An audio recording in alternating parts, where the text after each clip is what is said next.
Okay, we're in my shop at the house, and it's a messy thing. Anyway, so what we're doing, we are getting ready for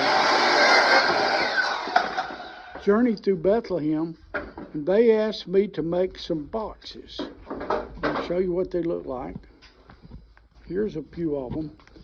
And what I've been doing is I've been taking the scrap wood that I have, left over sometime from jobs, and sometimes it's short pieces.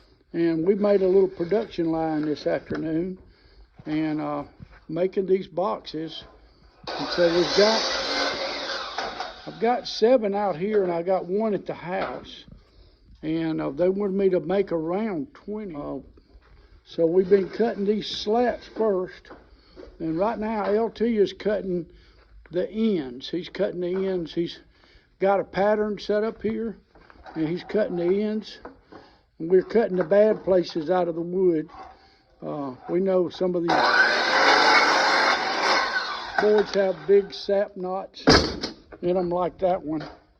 And so we're cutting them out, and that way we're able to not waste anything.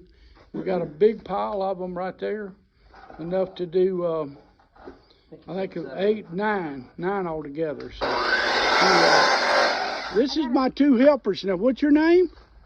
Ansley. Ansley, and you? Jaden. Jaden. They've been helping me this morning. The boxes that I've been building, we built a shelf for them. And this is going to be the fruit stand during the Journey Through Bethlehem. So, Ansley, thank you so much for helping me. And thank you, Jaden, for coming up here and helping me. And y'all just have a great day. Did y'all have a good Thanksgiving? Yes, sir. Y'all did? Okay. Thank you so much. Bye-bye, guys.